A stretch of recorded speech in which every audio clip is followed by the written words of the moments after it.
Kaixo eta ongi etorriak bertzegun batez, unat magazinera, gaur astelena dugu martxoaren 6. eguna eta gaurkoan baitere bi elkarrizketekin gatoz. Lehenik eta behin, Aiora Renteriarekin egonen gara, Zeamaiseko abeslariarekin, izan ere, CD bat, diska bat atera dute, duela ez asko eta bere izena Adore Kemena Kuraia. 10 kanta, aski ederrak, indar handiz transmititzen dutenak eta martxoaren 24an hemen egonen dira Iruñean, Zentral Kafe Antzokian, CD hau aurkezten. Berarekin solastuko gara pixkataien ibilbideaz eta diska honetaz. Bigarren elkarrizketan berriz, etxe bizitzaz arituko gara solasean. Horretarako Nerea Azkonarekin egonen gara, bera Groseko etxe bizitza sindikatuko kidea da eta kontatuko digute haiek nola ikusten duten. Pixkat Donostiko panorama, nola dagoen kontua bertan eta zer ari diren egiten ikusiko duzu aski interesgarria. Guzti hori baino lehen, az gaitezen betiko edukiekin. Lehenik eta behin, efemerideak. 1836 urtean, martxoaren 6an, Mexikoko armadak El Alamo gotorleku estatubatuarra indarrez hartu zuen. 200 estatubatuar eta 600 mexikar hil ziren. 1869an Dimitri Mendeleyevek taula periodikoaren lehen bertsioa aurkeztu zion Errusiako kimikako elkarteari. 1904 urtean Jose Antonio Agirre Eusko Jaurlaritzaren lehen lehendakaria izan zena, 1936ko urriaren 7tik 1960 arte jaio zen. Eta 2004an Txinak jabetza pribatua onartu zuen. Gaurko lerroburu nagusiak.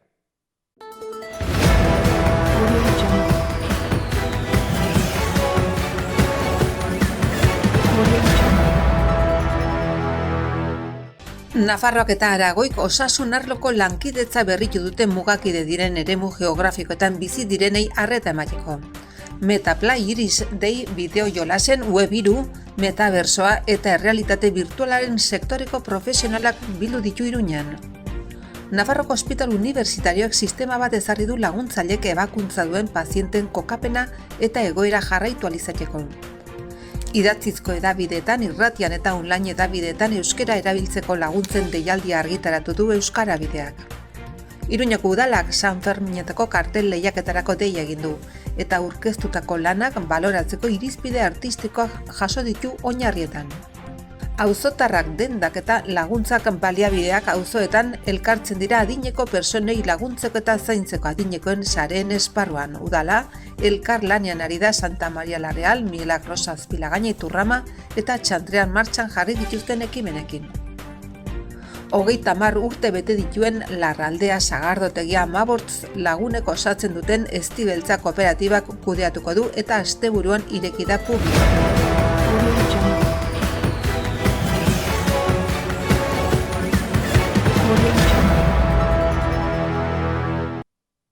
Guazen ere agenda kulturalarekin. Asteartean Mendillorriko liburutegian, martxoaren 7an, beraz, 6 eta 4 ipuin ordua eta gehiago ere, Ventura Ruizekin, ipuin kontalariarekin, Superamona kontatuko du 4 urtetik gorakoendako eta sarrera doan. Hortzegunean, martxoaren 9an, atxaldeko 7etan, irriziklo humorezko zikloaren barruan, improfestakzioa lana. Eserlekutik erortzeko moduko eszena divertigarriak eta trikitilari baten atzak bezain harinak. Eta hortziralean, martxoaren 10ean, haien epeak aurkeztuko dituzte Baitzera eta Burutik taldeek totem aretoan eta haiekin batera izanen dira Etxekalte taldeko lagunak. Kontzertua atxaldeko 8etan, sarrerak 10 euro totem aretoaren webgunean eta herriko tabernan eskuragarri. Ea zer dagoen egunkarien azaletan.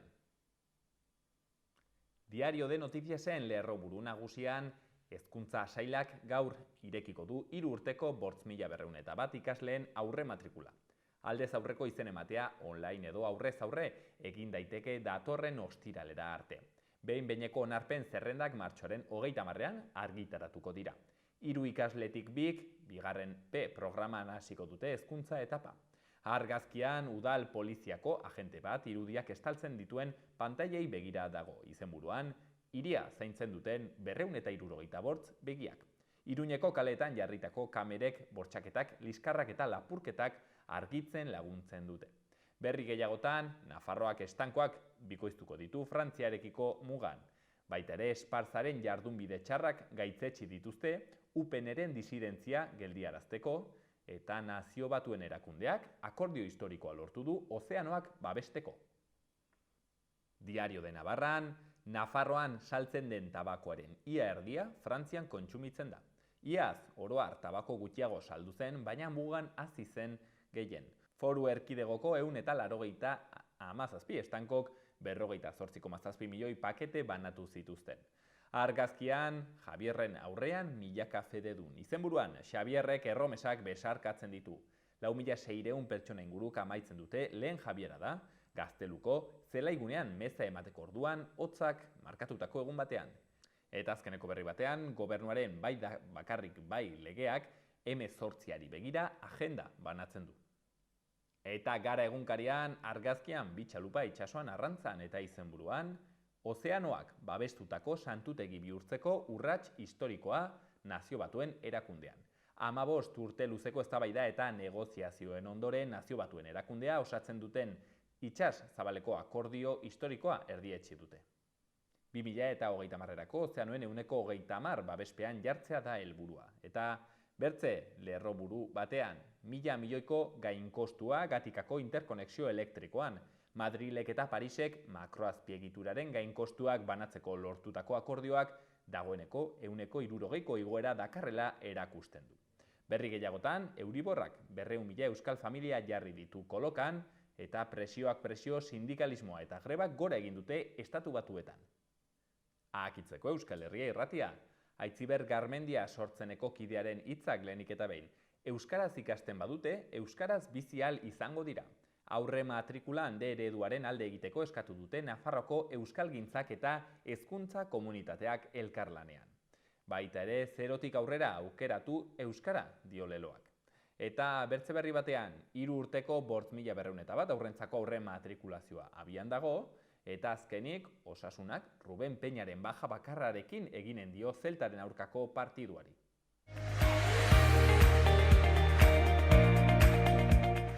Gaurko eta biharko eguraldia. Gaur zerua lainotuago egon da. Goizean zerua nahiko odeitsua agertu da, behe-odeiekin, eta baliteke lekuren batean zirimiria egitea, batez ere kostaldetik aitzinera. Eguerditik aurrera ordea odeitza zertxo bait arindu eta arratsaldean giroa argiagoa izanen da ostarte zabalekin. Haizea ahul eta aldakor ibiliko da, goizean hego ukitu txiki batekin eta arratsaldean iparraldetik. Ebro ibarrean mendebaldeko haizea atzemateko moduan ibiliko da. Eta temperatura maksimoetan ez da aldaketarik espero, 10 eta 14 gradu artekoak izanen direlarik. Bihar, euri pixka bat eginen du. Mendebaldetik iritsiko den fronte batetik, zerua odeitsu agertuko da eta euri apur bat eginen du, batez ere goizean eta eguerdi partean. Mendebal osagaiko haizea ibiliko da aurreko egunetan baino apur bat biziago, hego mendebaldekoa goizean eta ipar mendebaldekoa arratsaldean. Temperaturak koxka bat gora eginen du.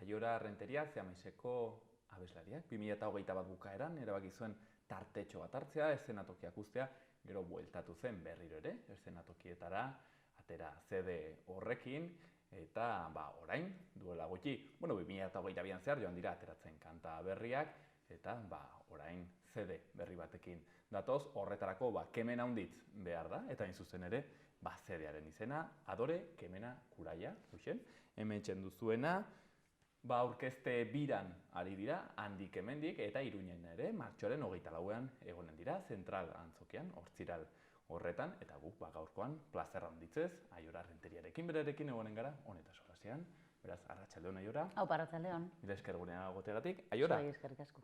Hiru hitz hauek, Adore Kemena Kuraia, antzekoak direnak aldi berean, baina zuek jarri dituzue hiruak, ez dakit enfatizatzeko zerbait edo, nondik datorri zen?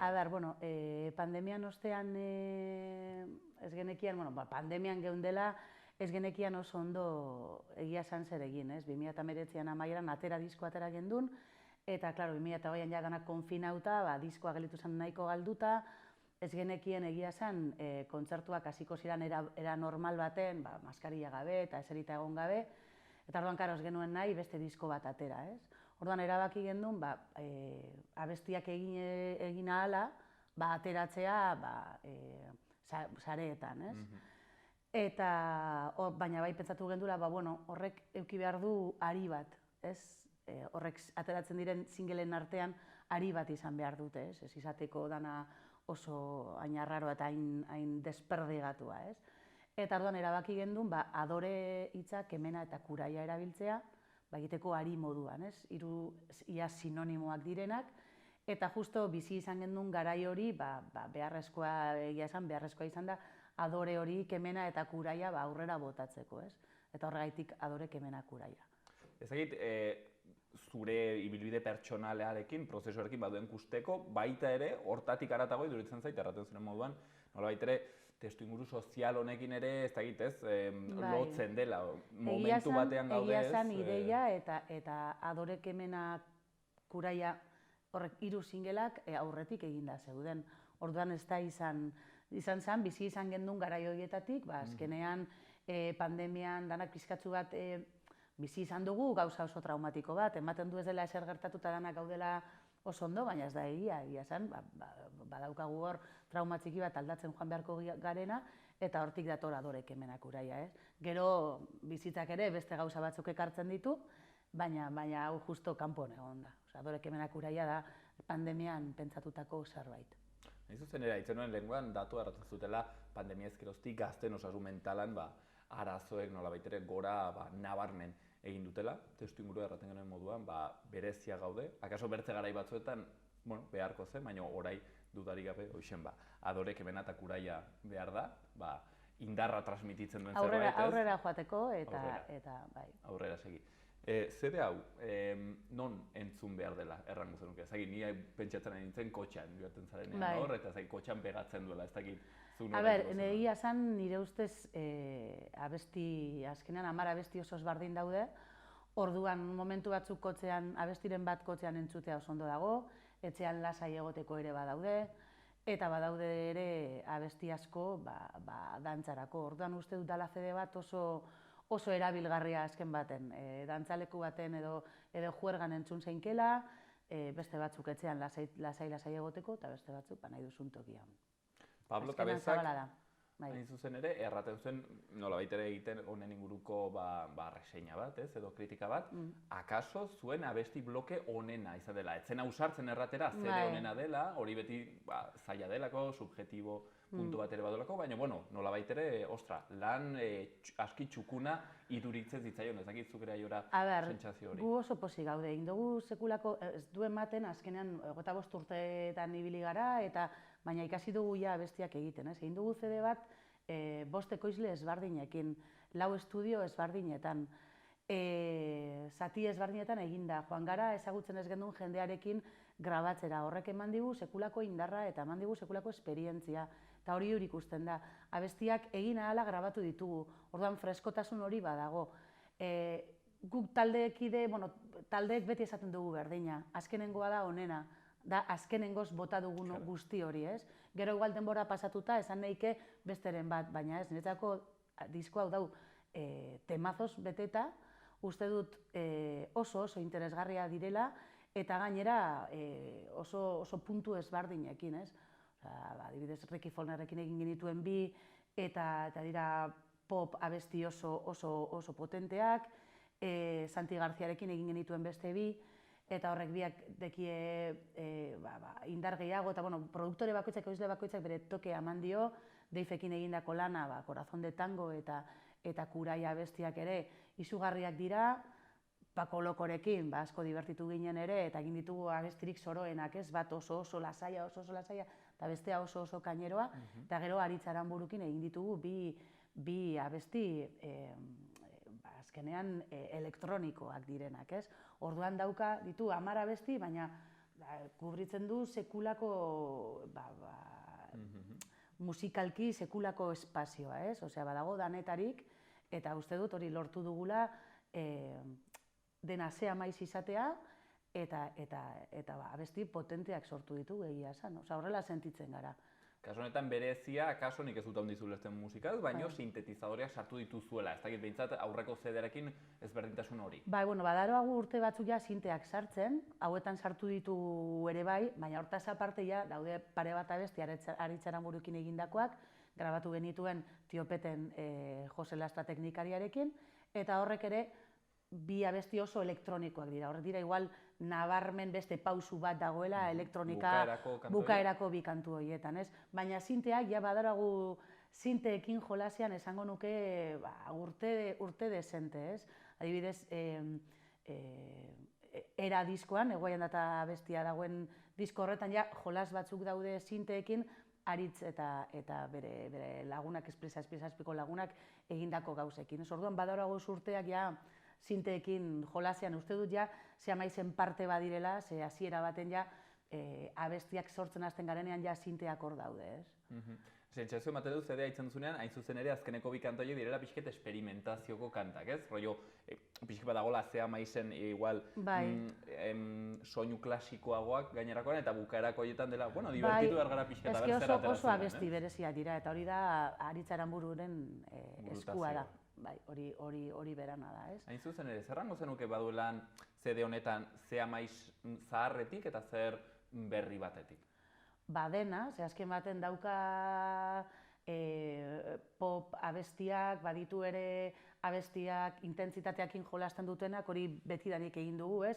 Oso suabe hasten direnak eta oso potente bukatzen dutenak, Kuraia adibidez, badaude abesti dantzagarriak eta berritik, horrek abestiak ere, Aritzekin egin ditugunak, direla elektronikoagoak, eta gero ere, abesti bat, adibidez, Rozalenekin egin duguna, badala, oso abesti lasai bat, oso garbia, oso akustikoa emoten duena, eta beste ambiente bat dana, ez?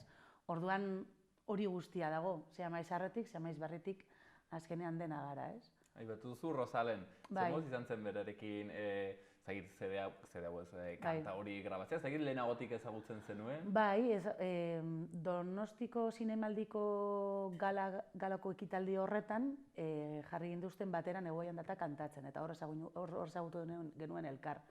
Horren ostean, Gaztea irratirako programa bat egin zuten, YouTubeen eman zutena, eta jarri gintuzten etxe baten abesti bat sortzen. Eta orduan ez naiz ni abesti hau sortu genuen batera, egun baten, leku horretan eta oso era akustikoan grabatu genuen. Orduan oso txulo gelditu zen, eta uste genuen diskoan ere egon behar zela, errekuperatu behar genuela, bestela azkenean abesti hori gelditzen da interneten eta galdu egiten da, guk nahi genuen batu. Eta berarekin hitz egin genuen berriro, eta baietza eman zuen presegoela berriro grabatzeko, eta ez dakit ikusi duzuen, egon da gelditu gabe udasoan, bere diskoa ere grabatu du hotel ezberdinetako geletan sartuta, eta momentu baten, beste hotel baten, gure abestia ere grabatu zuen, ez? Da tipa bat oso langilea dena, oso maja dena eta dena errez egiten duena. Azkenean benetan ikusten duzuna, mundu guztiak ikusten dut, ez ze maja dan, bai, horrela da. Eta oso erreza da berarekin lan egitea, dena errez egiten dut. Zederra, Rozalen. Zer moz, euskeraz ongi moldatzen zen? Oso ondo moldatzen da, ze azkenean oso langilea da. Horan berak gure dago egin, errespetu handienarekin, nahi du ondo egin. Eta orduan, orduak sartzen ditu hori lortzeko, eta igertzen da egindako lanean. Ola Salvadorrekin ere badu kanta bat, ari da, ez gustatzen zaio Euskal Herria, baina behintzat bai, asko gustatzen zaio. Ola Salvadorrekin egin zuen, eta orain bere diskoan ere, Salvadorren eriotzean abestia egin du, bertsio bat egin du, dena euskeraz eta bikain dago, eta oso polita da gainera. Aiora, eskatuko izut kanta, botako izut kanta batzuk, eta hor hitz pare bat kanta bakoitzaz, lehenbizikoa CD-a egitzen duena, Adore. Bai. Hori, abesti berezia, kontatzen duena azkenean pandemian bizi izan gendun guzti hori, ez? Zan krisialdi mundial bat, baina denok bizitzen gendun berdin, ez? Eta orduan, uste dut horrek batu egin gintuztela, behintzat momentu batzuetan. Ze gero ja barriro bueltatu gora gure rollo berdinetara, baina bai, Adore hori, Adorea bilatu behar zen egia esan egoera berri horri aurre egiteko kasu honetan. Bigarrena, gorputza mugitzen duen horietako bat, zuk borroka hasi. Bai, Zuk borrokazia azkenean, da, atzean gelditu beharrean, igual guk egin behar dugula lehenengo pausua, ez? Itxaroten egon beharrean, aurrera joateko, igual guk egin behar dugula lehenengo pausu hori, ez? Hain zuzen ere, CD-aren izena hartzen duena, Adore Kemena Kuraia, hori akaso ezagik gogorrena, erraten zuen, hain zuzen ere kritikan, hori kontzertuetan akaso ezagit gozagarriena izaten. Bai, azkenean oso abesti potentea da, ez? Da abesti zikin bat, oso zikina, Paco Locorekin grabatu genuen aurreko udan, eta hori abesti oso potentea, azkenean Adore Kemena eta Kuraia horren uste dut laburpen bat da, ez? Abesti potentea, eta hau adibidez kotxean entzuteko perfektua. Eta gero aipatu behar dugu ere, bai? Zergatik Corazón de Tango, ez dakit zuk aitzen zenuen, ez dakit zuen ezagunak diren, zergatik antatu? Bueno, Doktor Deseo Bilbon oso ezagunak dira, guk pertsonalki oso lagunak dira, euren disko nahiko txoetan kolaboratzen ibili naiz, eta eurekin ere jiraren baten. Aukera izan gendu, batu ziguten ere telebistarako programa batentzako, eta eskatu ziguten beste talde batzuekin, egin behar genituen horrelako bertsio antzerako batzuk. Eta orduan erabaki genuen, Doktor Deseon bertsio bat egin behar dugu, zergatik ez dugu egiten, Corazón de Tango, eta gustatu zitzaigun nola gelditu zen, frantziseri asko gustatu zitzaion ere, eta eskatu genion baimena, posiblea zen disko honetan gure bertsio hori sartzea, eta baietza izan gendunean, hasi ginen lanean abestiakin. Eta bada Doktor Deseon omenaldi bat, egia esan sekulako harrera ona izan du, jendeak eta juergan asko erabiltzen duena, uste dut dela abesti bat letra pixka bat tristearekin, baina jarri diogun erritmo horrekin, zabaltzen da beste gauza askotara, eta gu gozatzen gaude, egia esan. Bukaera aldero horre badu erritmo aldaketa bat, hori bestaz sartzen dena, vamos. Hori da, egia, eske Holanda da dantzarako abesti bat, azken baten, eta hori, superposik gaude emaitzarekin, hartzen gauden feedback horrekin, eta gozatzen, gainera hori lagunei egindako omenaldi txulo bat. Nik uste aski ederra eta aitu behar da, nik uste beti bertsioek hasieran ematen dute ez, lehenbiziko alde aitzen duzula, erten duzu, ostra, zen ohitua zaude bertzea hotx bat aitzera, eta nik uste kanta honekin aitzen duzunean 2 aldiz edo 3 ja erten duzu. Bai, eta gainera oso abesti ezaguna da, Euskal Herri mailan oso abesti ezaguna da. Bilbon uste dut, tabernetan basabiltza astean baten entzungo duzun abesti bat da. Orduan horrek arriskua dauka ere, ez? Azkenan nahi ezaguna izan da abesti, esan duzu, igual egin dugu liada bat, jendeari ezaio gustatuko, baina, ez jendea pozik dago. Pozik. Alde grafikoa lehen Aiora solasten ginen kameratik kanpo, ere garrantzia duela musikan gaur egun, dena artearen barnean sartzen delako azkenean, ez? Portada berezi hau. Bai, Fortunek egin du, Fortun bezala sinatzen du, aurreko diskoetan ere gurekin egon da, eta berak argi zeukan, singelak ataratzen genituen bitartean, portadak izango zirela, single horien portadak erabatekoak, baina gero diskoa oso ezberdin egingo zuela, ez? Guk bere esku utzi gendun, eta bai emoten duela agian portada horien koloreen nahasketa moduko bat, baina nik ezin dizut esan zer den, nik ikusten dut azkenean obra abstrakto bat, oso txulo gelditzen dena, viniloan gozada bat da, sartzen duen tamainoarekin eta etxean jartzeko ere oso elegante gelditzen da, eta gu oso pozik gaude berak egiten duen lanarekin. Marabila bada. Bertze, hain zuzen ez zedetan eskantetan ateratzen zen hor irudi horietan, ikusten nuen eskuen elementu errepikatzen zela. Bai, justo nik ere tatuatu nuen, adibidez Adore da, eta Kemena ere eskuekin agertzen zen, Corazón de Tango ere, eta Kuraia ere dira kolore ezberdinekin, eta eskuekin jolastu zuen, bai. Aiora, badago CD honetan zegit kanta bat zuretzat kutxunagoa dena, kutxunena? Ostra, hori oso zaila da, esatea. Kuraia adibidez oso abesti potentea da, eta barruan duzun guztia ateratzeko oso interesantea dena, abeslari moduan, dinot, esenatokian hori kantatzea gozada bada. Baina, ostra, Kemenak dauka, magia dauka, eta asko gustatzen zait, egia esan. Gainera, Kemena idatzita dago nire herrira bueltatu nintzen egun baten, egia esan, itsasora sartu nintzen, eta hortik atarata nahiko blokeatuta nengoen, eta letra atera zen, ez? Azkenean, hori bueltatzea, egia esan, superposik eta ondo bizi izan zaren toki batera, azkenean dena ateratzeko eta kemena hori lortzeko, ez? Hain zuzen, nik uste dut zedeak transmititzen duela aski ongi, titulu horretan erraten duenez, adoreak, kemena, kuraia. Hoxen, martxoaren 24ean, hemen Iruñan, zentral antzokian, jotzeko, ikusteko aukera izanen duzue. Zagit aiora egontzaten hemen Iruña, pentsatuta unditzetan juzien duzuela hemen, ezagit ze sentsazio hemengo Iruña horrekin. Askotan egon gara, gero, amaz, kontzertuko sarrerak ja bukatu egin dira, eta orduan superposik gaude, aurrekotan egon gara zentralen ere, eta beti ibili gara hor mugan, baina 3 aste lehenago sarrera guztiak bukatuta egotea, ematen dizu emozio bat, eta etortzen zara askoz ere potenteago, ez? Badakizu ja hori, jendea bero-bero egongo dela, kontzerturako ez, aurretik hartu dituzte, eta konpromisu hori hartu dute aurretik, eta guretzako da sekulako privilegio bat, ez? Gozatzera etorriko gara, eta espero dugu jendeak ere hori gertzea, ez? Gozatzeko aukera beraz, Aiora, azkeneko galdera, 25 urte, 26, bintzatzeu segun, 26 orain, erraten genuen leheno xaloaren urte berdinak hain zuzen ere. Ez dakit, pixketa atzera begiratuta, nola sentitzen duzu ibilbidea? Oso harro. Egia esan lauroko lan jarraitzea eta konpaginatzea egiten dugun guztia, familia, lana, taldea eta ilusio honekin aurrera jarraitzea, uste dut dela harro egoteko zerbait. Eta uste dut lauroko oso harro gaudela, egindako lanarekin, potente sentitzen gara, ez dakit noraino helduko garen, zenbat urteetan jarraituko dugun, baina oraingoz daukagu traia emateko gorputza badaukagu.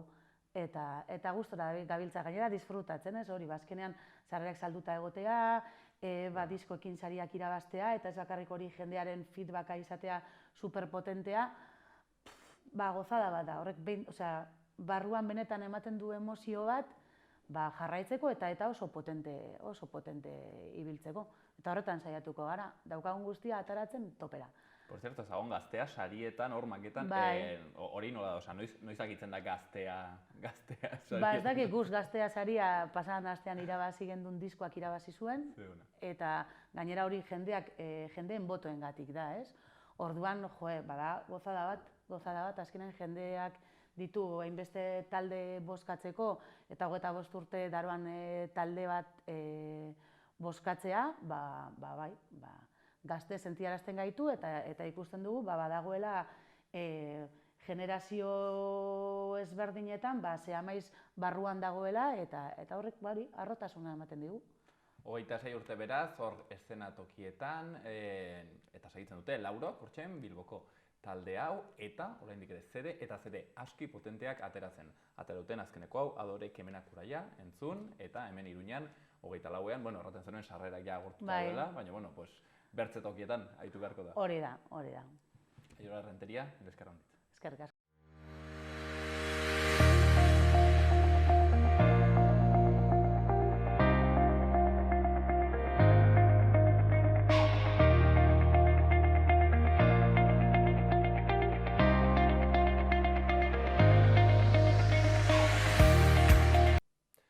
Zer dugun Iruñeko udalean?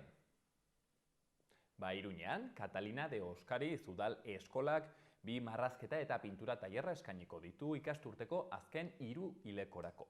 Interesatuek hilaren 17 arte eman ahal izango dute izena herritarren arretarako 010 telefonoan.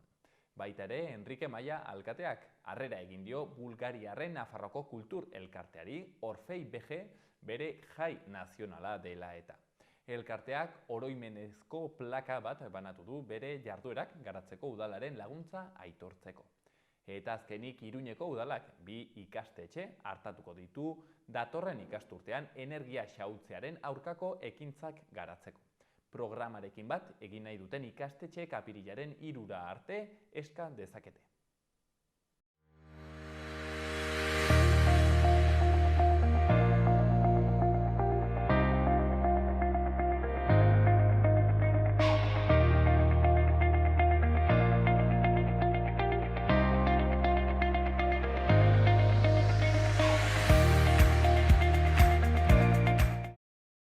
Lehengo batean ibili ginen hemen aritukoekin, solasean Iruñeako eta Iruñerriko etxe bizitzaren egoeraz, etxe bizitza sindikatuarekin baita ere. Bueno, orokorrean ikusi dut denek nabaritzen nahi dugula, hemen Iruñean alokairuak nola ari diren gora egiten, eskaintza ere zailtzen, ez bakarrik Iruñean, baita ere adibidez Nafarroa iparraldean. Bueno, lehen gertatzen ez ziren gauzak, orain gertatzen ari dira, eta haizu, nonbait gertatzen badau, Donostin da, nik uste dut Donosti dela, ez? Horren nolabait ere paradigma, hor gertatzen ari den gentrifikazio prozesu horrekin, turistak etortzen dira, alokairuak gora, eta gazteak, kanpora, hoixen da pixke gertatzen ari dena, eta honen aurrean, geroz eta gehiago hasi dira mugitzen bizilagunak, ez? Honi nolabait ere mugak jartzeko, toki ezberdinetan, eta Groseko etxe bizitza sindikatua dugu horietako bat, ezagunenetakoa gainera egiten duten lanagatik, beraz, gaur haiek ezagutzeko aukera izanen dugu, Nerea Azkona, bertako kidearekin, beraz, arratsaldeon Nerea. Arratsaldeon. Nire esker gurean egoteagatik. Nerea, aipatzen nuen, nolabait ere testu inguru hau aldatu dela, ez? Akaso duela urte batzuk, ez zegoen, edo behintzat ez genion hainbertze ezagit arretarik edo zentralidaderik ematen, edo zen kasutan hori aldatu da, eta orain hasi dire sortzen halakoak. Ezagit, Groseko etxe bizitza sindikatuaren kasuan, zergatik sortzen zarete, nola izan zen hau? Bale, Groseko etxe bizitza sindikatua sortu zen Ondarpe auzo-elkartearen barruan, Ondarpe da Groseko auzo-elkartea, eta eragile ezberdinez dago osatua. Dago euskera taldea, dago jai batzordea, dago presoak kalera Gros, eta beste hainbat. Eta duela 5 inguru, auzo-elkartean, etxe bizitzaren gatazka edo lantzen hasi zen, konkretuki, Grosen Mirakruz kalean zegoen eraikin historiko bat, bota egin nahi zutelako, eta berriz eraiki, baina luxuzko etxe bizitzak eraiki nahi zituzten bloke honetan. Orduan, notizi nahiko sonatua izan zen, eragile asko jarri ziren honen aurka, eta bide batez, Ondarpe ere martxan hasi zen honen aurkako kanpaina batekin. Eta, hau izan zen lehendabiziko abia puntua edo, baina, bazen gatazka bat aurretikan detektatua zutena. Orduan, hau izan zen abia puntua, eta ikusi zuten, zela garaia, hau, sakonki lantzeko. Eta orduan sortu zen etxe sare, hasiera batean sare gisa sortu zen. Eta, lehendabiziko urteetan, Azoraren kasuak eta tratatu zituzten, Azora da, funtsputre bat, nahiko ezaguna dena. Eta, Grosen erosi zuen inmobiliaria Baskongada dena, zena, eta horrela, hainbat blokeren jabe egin zen. Bastante gatazkatxo izan zen, ze bizilagun askok ez zuten hau jakin. Ez zuten jakin, inmobiliaria Baskongada hau,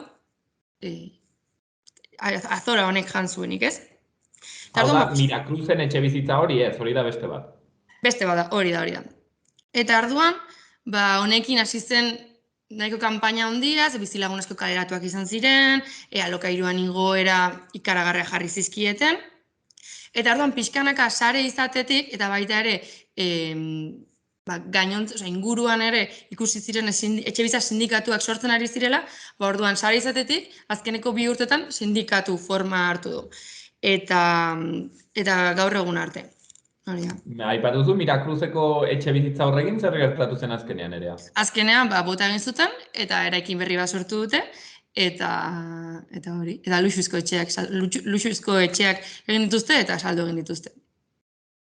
Bergaitu beharrean, ez, pentsatzen dut, izango zola bertze irten bide bat aize ekonomikoagoa, eta aize jasangarriagoa gainera, ez, bota eta zementuari gogor. Saretxeko kide erran duzu, beraz, horrek erran nahi du, Iruñean Donostian, badirela ere bertze sindikatuak, edo nor dago sare honen barnean? Saretxe da Groseko etxe bizitza sindikatua, eta iazko ekainan, sortu zen egiako etxe bizitza sindikatua. Gure lanildoetako bat hori da, ez? Donostiako auzo ezberdinetan sindikatu ezberdinak bultzatzea. Guk denbora gehiago dara magunez, esperientzia gehiagorekin hortan gabiltza. Beste sindikatu batzuk bultzatu nahian edo sortu nahian. Baina momentu honetan, daude Donostiko etxe bizitza sindikatua, oraintxe bertan sortu berri duena Kontseilu Sozialistak, eta gero auzoka egiako etxe bizitza sindikatua eta Grosekoa. Pixkanaka hor beraz sortzen olakoak, Hori da.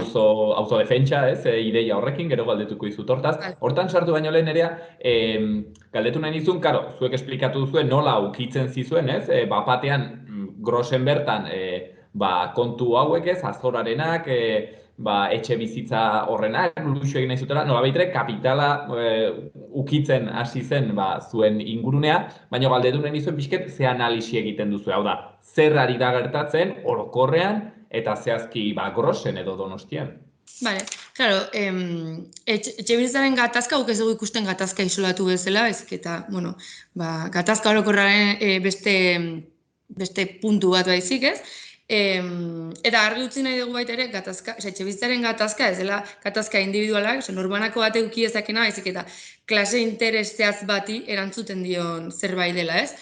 Eta honetan, ikusten dugu Donosti dela, justo honetarako leku hiperestrategikoa. Zergatik, bueno, historikoki izan da nahiko turismoari bideratutako hiria, ez? Pentsa, Maria Cristina erregina duela pila bat urte, etortzen zela ona bere gorte guztiarekin eta bertan udarak pasatzera. Eta, bueno, daukar situazio... Bai, etortzen zen, Donostiak. Franco jauna ere, bai, bat. Claro, historiko, badauka turismoarekin lotutako historia bat, baina azken urte hauetan areagotu egin da guztiz, sartu direla, funts putrek eta enpresarien diek ikusi dutelako oso leku estrategikoa etxe bizitzarekin espekulatzeko, orduan, hotelen kantitatea izugarria hasi da, bueno, oraintxe bertan azkeneko hilabetetan jakin izan dugu adibidez, Asartes eraikin ezaguna, ez, izan zena Donostiarrentzat, zinema eta Hiltonek erosi duela, ez, hotel bat egiteko. Berez, babestua zegoen eraikin bat, orain Hilton hotel bat bilakatuko da. Eta, bueno, hemen sartzen dira orduan, bai enpresaren handiak eta funtsputreak, baina baita ere, klaseertaineko jendea, ez, badira Donostia arrasko historikoki jaso izan, bueno, erentzian jaso dituztenak bloke osoak, ez, jabetza vertikal hauek, eta orduan beraiek ere ari dira honekin jolasten eta trikimailuetan, bai saldu eta hotelak erekitzeko, edo eta pisu turistikoa jartzeko beraien etxeetan, orduan, hori, esan nahi dugana ez dela bakarrikan enpresariek egiten duten zerbait, baizik eta, bueno, donostiarrak ere batzuk ari direla horretan. Hortan pentsatzen dut elementu garrantzitsu bat izango dela Airbnb enpresa ere bai, ez? Turistifikazio eta gentrifikazio prozesu honetan, enpresa gako bat izan dena. Ez dakit hau zuek nola ikusten duzen, hau da, badago alde batetik, ez, putre funtsa hauek egiten dutena erosi eta akaso etxe bizitzan atera, espekulatua, alokairuak oratu, baina baita ere badago ezberdina den arazo hori, eta da, bueno, pisuak alokatzea hemen, udarako, turistarako, kristo inpresioetan pentsatzen dut, ez? Eta hortik irabazi, eta bueno, honek, ez dakit, zer ekartzen du, zer errango zenuten horren inguru. Claro, total, justo, aipatu berri ezuna Airbnb-ren kasua, dauzkat datu batzuk ere pixkat jendeak okatu da din, aritik irira geografo taldeak atera dituen datu batzuk, bueno, argi ikusten dutenak zenolakoa denez, hemen dugun arazoa. Azken urte betean, 2021 bateko, bueno, datuak dira 2022ko irailekoak. 2021 bateko irailetik, 22ko iraiera, 120an hasi dira Airbnbek eskaintzen dituen prezioak, eta 116 igo da pisu turistiko hauen eskaintza. Aipatu behar da baita ere, grosen eta erdialdean, eskaintzen diren etxe bizitza turistiko hauen 165 metatzen dela. Horrek esan nahi du, Airbnbek Donostian eskaintzen dituen pisu turistikoen 165 bi zonalde hauetan kokatzen direla. Alde zarra eta gros, hor dire nola baitere... Alde zarra erdialdea eta gros. Etxo, grosan, momentu enten 285 pisu eskaintzen ditu Airbnbek. Airbnb plataformak bakarrik. Gero, gehiago izango dira, eta gehiago dira ere, ilegalki edo, etxe bizitza turistikoak jarri dituztenak, ez?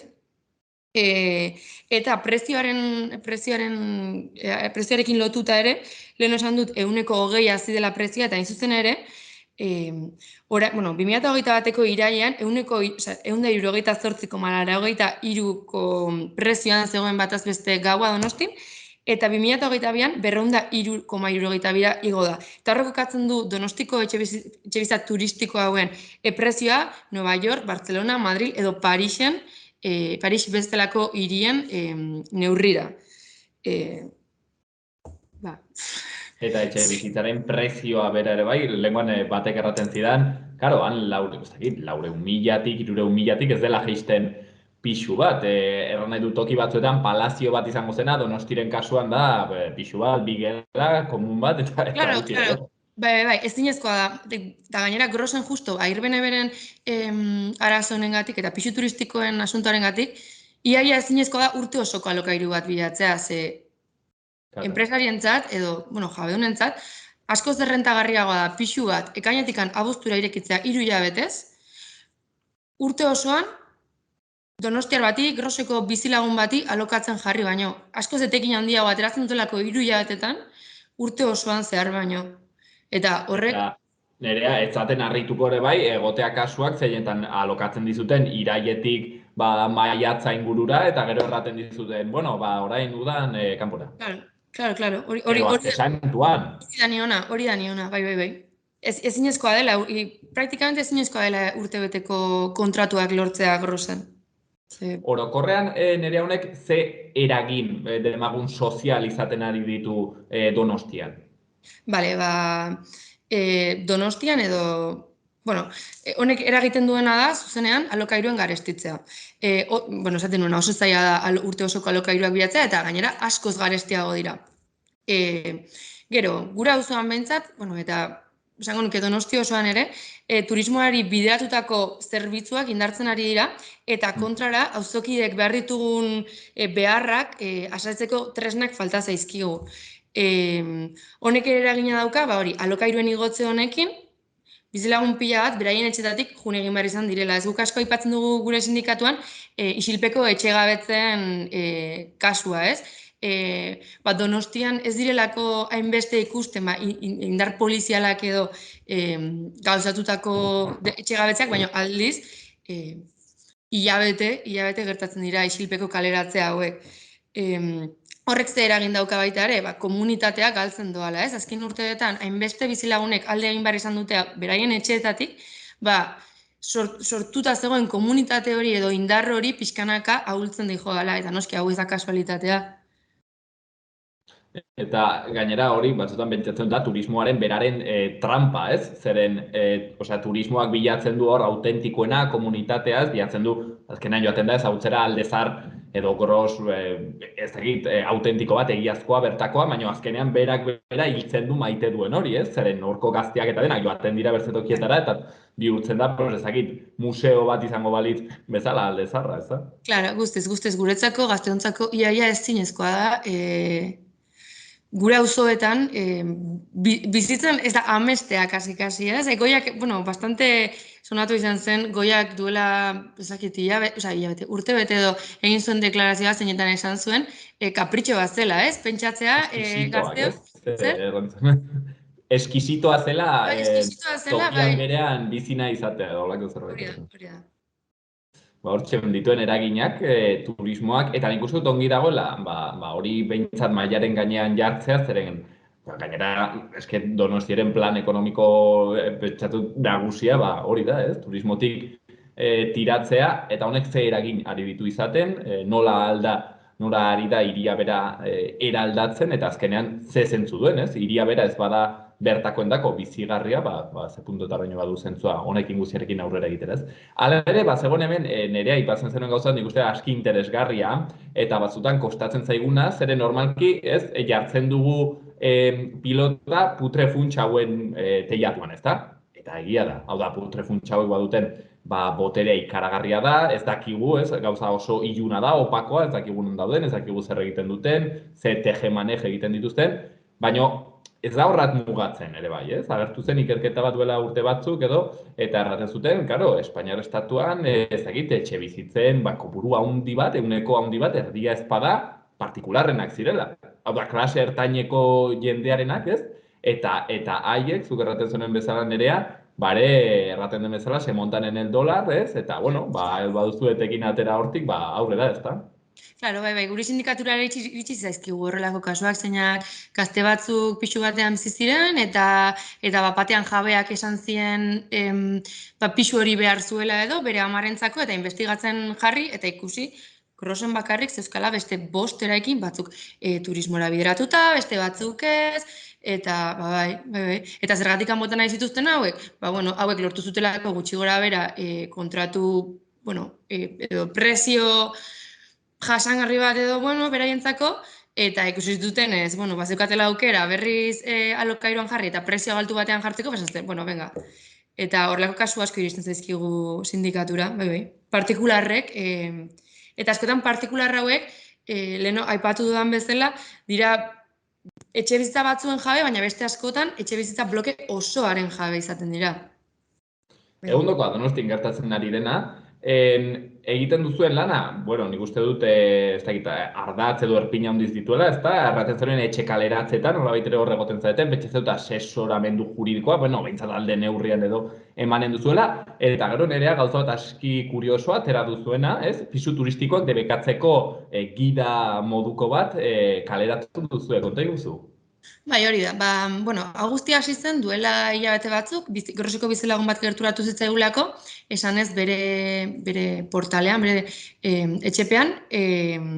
Bazirela 2 pisu turistiko, batak plaka jarria zuena, baina susmoa zuten beste 2. pisu turistiko hori legezkoa izango zen edo ez, eta nahiko arazo zituzten ateratzen zuten soinuagatik, pisu hori alokatzen zuten nekin ere arazoak izan zituzten, eta bar.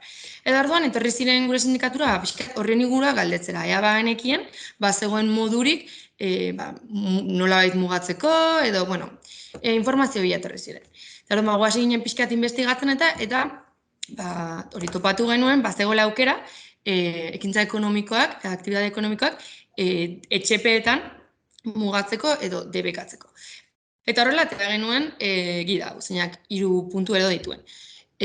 Oso erraixa da, ariketa hau etxepeetan gauzatzea, eta horregatik abiatu genuen kanpaina hau, ez? Ikusita, turismoarekin genuen arazoa, zer nolako tamainari zen hartzen, ikusi genulako, bazela, moduren bat, edo, erraminta bat, honen aurrean borrokatzen hasteko. Argi dugu ez dela honekin amaituko gentrifikazioarekin eta turistifikazioarekin dugun gatazka, baina, bazela nolabait, lehendabiziko pausu bat emateko aukera eta bide batez, etxepetako jendea antolatzeko modu bat ere bazela.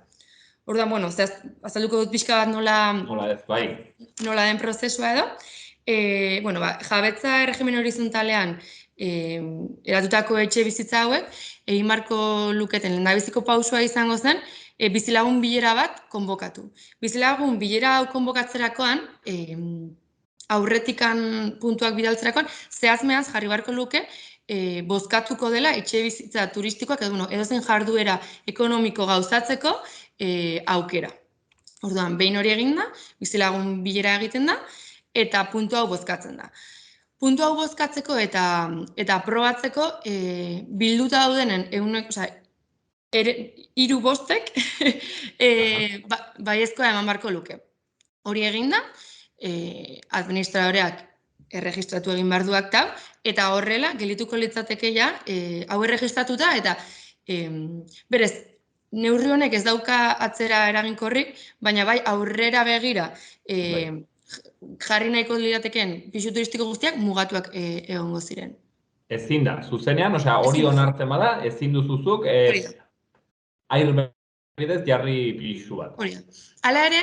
Karo, kartzen duena gainera nerea, bai, bota barkatu.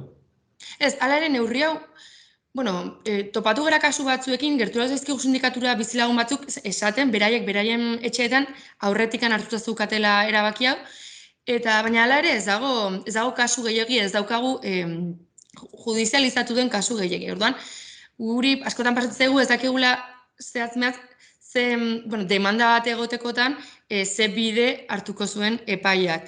Baina, kasunen batean ikusi dugu, etxe bizitza turistiko, demagun bloke batean pisu turistikoa dagoela. Pisu turistiko hau saltzerakoan eta neurri hau aplikatu baldin badago, pisu turistiko horren lizentzia galdu egiten dela. Orduan, guk animatzen dugu jendea ariketa hau egitera, naiz eta pisu turistikoak euki, igual aurrera begira, libratu daitezkelako beste batzuetaz. Bale. Naiz eta egon dagoeneko batzuk Airbnb-an, edo, pisu turistiko gisa, etorkizunera begira ere aldatzen alko litzateke momenturen batean hori. Gainera, honek nerea pentsatzen dut, badola bertze kontu bat, eta da, hor ikusiko da, egiten denean blokeko bilera hori, ezagik nor bizi den ere bai hor, zeren pentsatzen dut egiten denean bilera hori, bertan bizi den jendeak, kasu handitzetan, behintzat, alde egongo dela, eta hor ikusten da, batzutan olakoak alokatzen dituztenak kanpokoak direla, kanpokoak erran nahi dut, ez da bertan bizi den jendea, ez naiz bizi nilen bizikoan eta bigarren alokatzen dut, baizik eta, bizi naiz bertzen nonbait, ez? Eta, pentsatzen dut horre ere, behintzat azaleratzen dela egoera hori, ez? Guztiz. Duela hilabete inguru egin genuen bloke ezberdinetako bizilagunen bilera bat, uste etorri zirela 6 edo 6-7 portal ezberdinetako jendea, eta bakoitzak azaldu zigun bere kasuan, nola zegoen prozesu hontan, eta batzuk, ondo aurrera zijoala, baina beste batzutan arazonekin topatu ginen. Partikularren batek zeuzkala bloke horretako hainbat pixu, orduan ere bozkatzeko ahalmen gehiago zeukan, eta orduan arazoak eukituztela eta kasu batzuetan ezin izan dutela lortu honexegatik. Jabetzaren kontuak. Hala ere nerea bertze batzuetan bai lortu da, hau da, aplikatu da hau? Hori, bai. Gurekin hasi zuen, lehendabiziko pausuak ematera animatu gintuen gizonaren portalean, adibidez, gauzatu da, erregistratu dute, eta dena ongi atera da. Eta horrela uste dut, jada, 3 blokeetan lortu dugula, neurri hau edo hartzea eta ariketa hau egitea, eta badira beste portal batzuk ariketa honetan prozesuan dabiltzala, eta irudiela ondo aterako dela edo aurrera dijoala bintzat. Hau beraz, neurri hau hartzen duzuena, nola baitere, bintzat frenatzeko kontu horiek, egingarria aski erraixa erraten zuen bezala nereak hemen, eta hori behintzat bultzatzen, Groseko Etxebizitza Sindikatua. Ez dakit horretaz gain, ez dugu denborarik sartzeko horretan, nerea sakon, baina pentsatzen dut aldaketa nolabait ere egiturazkoagoak ere aldarrikatzen dituzuela, ez? Nolabait ere, ez dakit eskatzen duzuen adibidez turismoari, nolabaiteko freno bat jartzea zen horretan. Bai, hala egiten dugu, baina garbi dugu instituzioak ez gaituztela entzungo, eta, askotan saiatu garelako, ez? Instituzioekin hitz egiten edo elkarrizketak eukitzen guzti honetan, ez? Lagundu gaitzaten, baina, argi dugu momentu honetan baintzatu udaletxea ez dagoela gure alde, eta lan egin nahi baldin badugu, eta benetan nahi baldin badugu honek erantzun bat izatea, eta, hau izan dadila lehendabiziko pausua jendea antolatu dadin, jendeak ikus dezan zein den problematika eta jendea batu dadin gurekin lanean egiteko, badela bastante eta hori da gure helburua, ez? Horrela pixkanaka, horrelako ariketak eginez, jendea antolatzea, politikoki antolatzea, eta etorkizunera begira ez, gurekin batera bide hau egitea edo, gauzak pixkanaka aldatu ditzagun. Nolabait ere, aldaketa egiturazko goiek tara iritsi arte behintzat, hemen defendatzen duten, auzo defentsa kontu hori, Groseko Etxebizitza Sindikatuak egiten duen lana, ideiak hartzen aldira hortik, ikasi eta behintzat entzun, zein den haien analizia, nola bizitzen duten, donostiar gazteek, kontu hau, gazte eta ez gazteek, bertan bizi nahi dutenek, gentrifikazio eta alokairuen igoera kontu hauek, eta gero eta hiriburu gehiagotan gertatzen ari den fenomenoa. Nere Azkona, Groseko Etxebizitza Sindikatuko kidea, guzti hau azaltzen gaurkoan, eskerrik asko, denbora hau hartzeagatik. Eta zer, zuei, mi esker.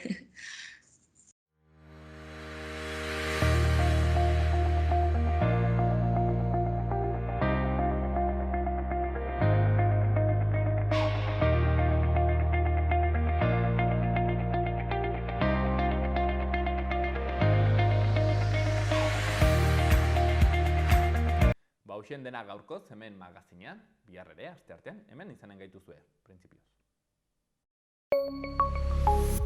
Gobierno de Navarra. Nafarroako gobernua.